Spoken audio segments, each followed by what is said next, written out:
Hi everyone, so this is Dinesh और यहाँ से स्टार्ट होती है मेरी इंडिया से वापस यूक्रेन जाने की जर्नी आफ्टर 9 मंथ्स। मेरी फ़्लाइट सुबह 6:50 की थी और रात को अराउंड 2 बजे के करीब हमारा चेक इन स्टार्ट हो गया था। और यहाँ पे हमें अपना पासपोर्ट और एयर टिकट दिखाना होता है, जिसके बाद वो हमें अंदर एयरपोर्ट के अंदर एंटर करने देते हैं। सभी लोग थोड़े वरीड थे क्योंकि हम करंट वॉर सिचुएशन के अंदर वापस यूक्रेन जा रहे थे, और थोड़ा वरीड तो पेरेंट्स होते ही हैं ऑब्वियसली।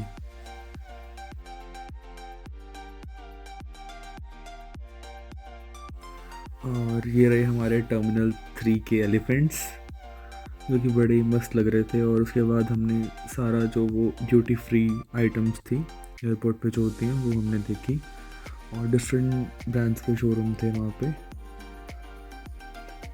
हर एक ब्रांड के शोरूम वहाँ पे आपको मिलेंगे, और मैंने हालांकि अभी तक कुछ बाय नहीं किया, बट आई थिंक वहाँ पे टैक्सेस थोड़े से कम लगते हैं और ऑथेंटिक चीज़ें मिलती हैं, इसीलिए शायद इतनी हाइप है। वहाँ हमने पतंजलि का शोरूम भी देखा, जो कि थोड़ा सरप्राइजिंग था हमारे लिए। वहाँ पे दिल्ली कैपिटल, जो कि एक बार का आउटलेट है, और बाकी हल्दीराम्स, बायोटेक, इन सब के आउटलेट्स थे जहाँ से हम अगर कुछ भूल भी जाते हैं तो हम इंस्टेंटली बाय कर सकते हैं अगर आपके कार्ड्स या आपके पास इंडियन कैश है। यहाँ पे एक बड़ा इंटरेस्टिंग मसाज कॉर्नर भी था, और प्लांट्स तो मेरे को बहुत अच्छे लगे। एयरपोर्ट के पूरे लश ग्रीन प्लांट्स थे, और मेरे बाल भी सेट हो गए। एक और सरप्राइजिंग बात, जब हम बोर्डिंग करवा रहे थे तो जैसे कि हम मोल्दोवा के थ्रू जा रहे थे, क्योंकि यूक्रेन की करंट सिचुएशन के कारण वहाँ के एयरपोर्ट्स बंद थे। तो हमने उनको जब बताया कि हम कहाँ जा रहे हैं और किस कंट्री के थ्रू जा रहे हैं, तो उनको मोल्दोवा कंट्री के बारे में भी नहीं पता था। जो वहाँ पे हमारी चेकिंग कर रहे थे उनको हमने कैपिटल बताया मोल्दोवा का, तो भी वो नहीं पहचान पाए। आई डोंट नो कि उनको इमिग्रेशन पे किसने बिठा दिया। मतलब इमिग्रेशन पे होने के बावजूद उनको कंट्रीज़ के बारे में नहीं पता, जो उनके उनके एयरपोर्ट से जा रहे हैं लोग, वो कहाँ जा रहे हैं उनको ये भी नहीं पता। स्ट्रेंज। नेक्स्ट हम फ्लाइट में बैठ गए, और मैंने जाते ही पहले तो ये स्क्रीन के साथ थोड़ी छेड़छाड़ की और एक गेम खेली, एंग्री बर्ड्स। और हमारे साथ बहुत सारे कनाडा जाने वाले लोग भी थे। हमारी कनेक्टिंग फ़्लाइट थी थ्रू पोलैंड, तो इसलिए कनाडा के लोग भी बहुत सारे थे जो कि कनाडा जा रहे थे। और नेक्स्ट मैंने मूवीज़ सर्च करी, कौन कौन सी मूवीज़ स्क्रीन के अंदर थी। जब एयरक्राफ्ट उड़ने वाला होता है तो इस तरह की बहुत ही लाउड नॉइस आती है, और टेक ऑफ करने से जस्ट पहले, और जब लैंड करने वाला होता है तब भी इस टाइप की आवाज़ आती है। फाइनली एयरक्राफ्ट टेक ऑफ करने वाला है, और कुछ लोगों को हाई प्रेशर के कारण थोड़ा ईयर में पेन भी होता है, तो इसको अवॉइड करने के लिए you can go with your headphones और ईयरबड्स और एनीथिंग लाइक दैट, ताकि आपको प्रेशर का चेंज फील ना हो। ऐसा इसलिए होता है क्योंकि हमारे ईयर कैविटी के अंदर एक बैलेंसिंग फ्लूइड होता है, जो कि इतने प्रेशर को सही से हैंडल नहीं कर पाता, इसलिए कुछ लोगों को फील होता है ऐसा। टेक ऑफ करने के टाइम, क्योंकि हमारा सुबह का टाइम था तो सनराइज़ का टाइम था, बहुत सुंदर व्यू दिखा था हमें। और नेक्स्ट हमें उन्होंने मील सर्व करी, फर्स्ट मील, उसके अंदर राइस और ये सब कुछ, दाल मखनी वगैरह थी। और मेरे कुछ दोस्त इन्जॉय करते हुए म्यूज़िक को, मैंने भी कुछ म्यूज़िक सुना। नेक्स्ट डे हमने एप्पल जूस, और आई थिंक ये कोई रोल टाइप था, इसके अंदर पोटैटोस थे, इतना अच्छा नहीं था बट ओके। और फाइनली हम पोलैंड में लैंड कर गए, और वहाँ पे थोड़ी थोड़ी स्नोफॉल थी, टेम्परेचर भी काफ़ी कम था इंडिया के कंपैरिजन में।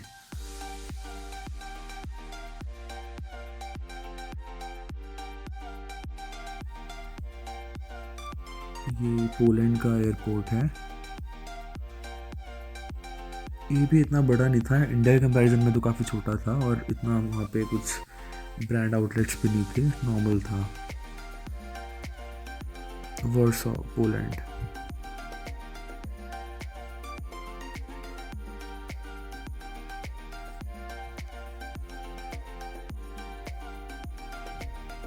यहाँ पे हमने पिज़्ज़ा खाया जो कि एक बेसिक मार्गरीटा पिज़्ज़ा था, काफ़ी कॉस्टली भी था और होना भी था क्योंकि यहाँ पे यूरोस करेंसी है पोलैंड में, तो इसीलिए भी। नेक्स्ट हमने फिर से फ़्लाइट बोर्ड करी जो कि पोलैंड वॉर्सो से मोल्दोवा चिज़िनो तक की थी और ये रात की फ़्लाइट थी, तो रात का सीन भी बड़ा प्यारा था। और ये ज़्यादा लंबी फ़्लाइट नहीं थी, 1-2 घंटे की फ़्लाइट थी, तो हम 1-2 घंटे में मोल्दोवा की कैपिटल में पहुंच गए थे।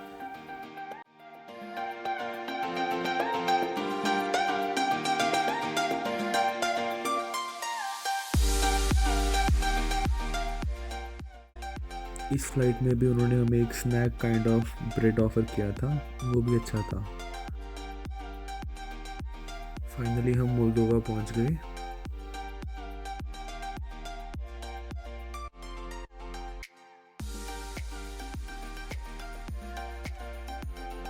सब बहुत टायर्ड थे और हमने अब एक हॉस्टल सर्च किया स्टे करने के लिए, क्योंकि हमारी नेक्स्ट डे मॉर्निंग की बस थी यूक्रेन ओडेसा के लिए। सो हमने एक स्टूडेंट हॉस्टल सर्च किया और वहाँ पे हम पहुँचे। एयरपोर्ट से 10-20 मिनट्स दूर था वो, चिज़िनो चिल होटल करके था। हमारा कैब ड्राइवर भी अच्छा था और ये हमारा हॉस्टल का रूम था। इसमें 4 शेयरिंग, 2 शेयरिंग, 6 शेयरिंग रूम्स थे और ये बड़ी प्यारी सी एक कैट भी थी वहाँ के हॉस्टल ओनर की। हमें बहुत भूख लगी थी और उसके बाद हमने कुछ भी नहीं खाया था उस फ्लाइट के बाद, तो हम ग्रॉसरी स्टोर पे गए कुछ खाने को ढूंढने के लिए।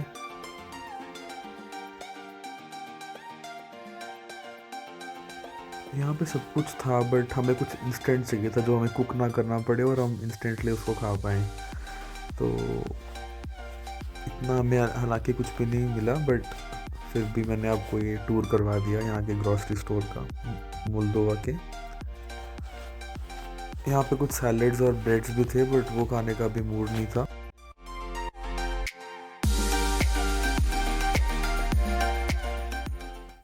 यहाँ से मैंने बस एक नाचो चिप्स का पैकेट ख़रीदा था, मेरे को वही अच्छा लगा था जस्ट इंस्टेंटली खाने के लिए। क्रिसमस की प्रिपरेशन चल रही थी, डेकोरेटेड था सब कुछ काफ़ी। ये रहा यहाँ का बिलिंग काउंटर और उसके बाद हम गए एक, ये अच्छी जगह थी, यहाँ पे हमने खाया था फलाफल वाला शॉर्मा। बड़ा प्यारा शॉर्मा था, मतलब उसके अंदर फलाफल थे और वेजिटेरियन था, तो मतलब अच्छा लगा।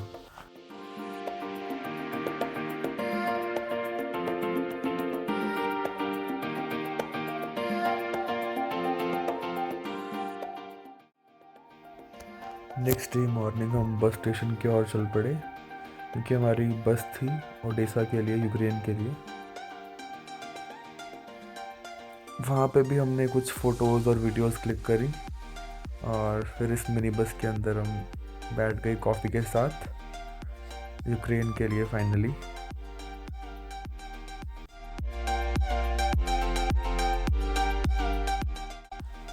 बीच में 1-2 जगह पे बस रुकती भी है ताकि अगर आपको रेस्ट रूम यूज़ करना है तो आप रेस्ट रूम यूज़ कर सको, और आपको कुछ ख़रीदना है तो कॉफ़ी वगैरह वो भी आप ले सकते हो। और शाम को हम पहुंच गए ओडेसा। चाहते ही हमने पहले तो एक सिम कार्ड खरीदा क्योंकि हमारा इंटरनेट वर्क नहीं कर रहा था। नेक्स्ट हमने ओडेसा के हॉस्टल में एक अंकल मिले, वो भी बहुत अच्छे थे, उनसे हमने थोड़ी बात करी। I live maybe all life here in this. Okay. But I was born very, very far. Where? Do you know Kamchak? Kamchak. No. Kremenchuk. Kremenchuk? No. 12,000 kilometers. Alone. Live Alone. Alone, yes. Why? Okay. This is a philosophic question. Why so? Because life is very very strange. Yeah. Yes. Yeah. From time to time, you are on the Ups and downs. ups and down down. Yes. After that, Crash. Yeah. Yes. It is really nice to talk to you. Again हम रात को पहुंचे थे तो बहुत भूख लगी थी।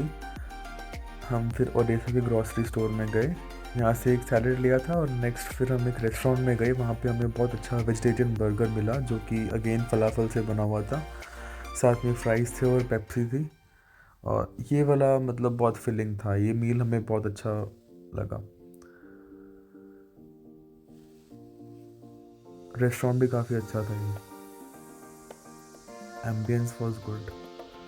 और नेक्स्ट हम हॉस्टल वापस आ गए। ये हॉस्टल था वहाँ का, ओडेसा का।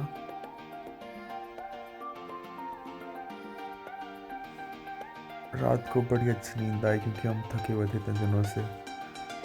और ये सुबह का व्यू था, सायरन बजा था एक बार रात को। और सुबह लाइट नहीं थी, थोड़ी देर के बाद लाइट आई और जैसे कि हमारे शूज़ पूरे अंदर से वेट थे और फिर हमने ड्रायर से उनको ड्राई किया। वहाँ एक बड़ी प्यारी मेरे को मशीन दिखी तो मैंने वहाँ की जो अटेंडेंट थी उससे अपने हैंकरचीफ को भी प्रेस करवाया और she was also very happy doing this for me.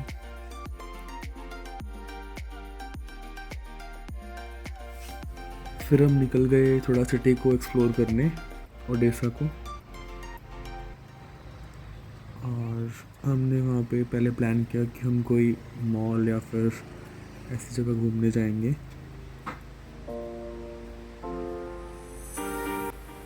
Life बड़ी नॉर्मल है, जैसे कि कुछ भी नहीं हुआ और वॉर का इतना कुछ इफ़ेक्ट खास देखने को मेरे को नहीं मिला,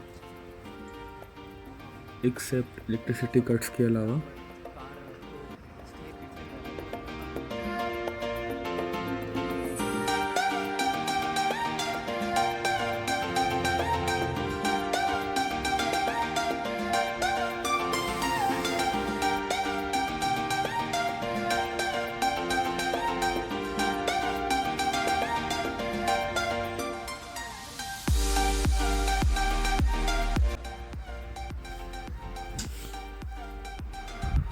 और ये छोटा सा मेरा शॉट। नेक्स्ट हम बस में बैठ गए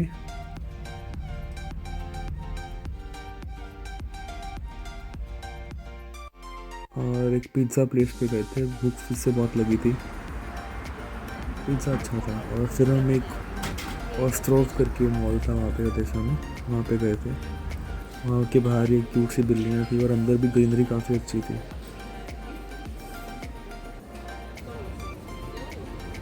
हमने मॉल वॉल पूरा अच्छे से घूमा।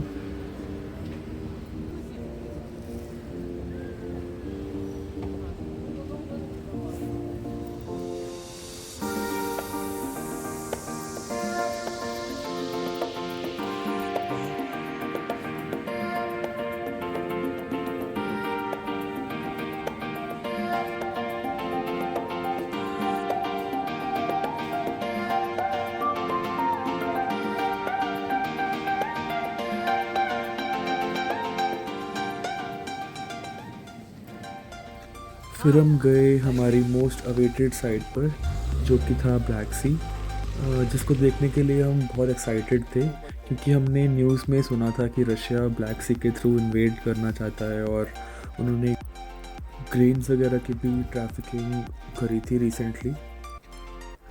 और इसका वहाँ पे क्या नाम है, कैलेटन बीच करके नाम है और बड़ा ही सुंदर व्यू था, मतलब सी वॉज रियली मेस्मराइजिंग। और ये व्यू इतना प्यारा था ना, वहाँ पे सी शेल्स भी थे, मैं लेके तो नहीं आया बट बड़े प्यारे लग रहे थे सी शेल्स।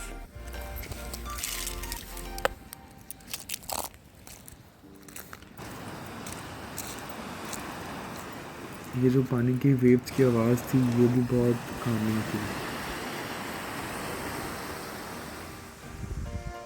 ये फिर से ज़्यादा दूर मत जा। और नेक्स्ट हम फिर चल पड़े अपनी डेस्टिनेशन, फाइनल डेस्टिनेशन पोल्टावा की तरफ ट्रेन में।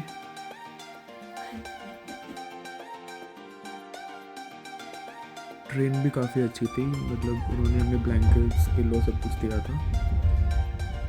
और ये थोड़ा बाहर का व्यू, हम ऑलमोस्ट पहुंच गए और ये हमने लगेज को अपना वापस ले लिया और हमने उनको सी ऑफ किया। जो ट्रेन अटेंडेंट थे, 9-10 मंथ्स के बाद वापस पोल्टावा आकर बहुत अच्छा फील हो रहा था। अगर आपको मेरा व्लॉग अच्छा लगा तो do like, share and subscribe and stay tune to this channel for more such content. Thank you.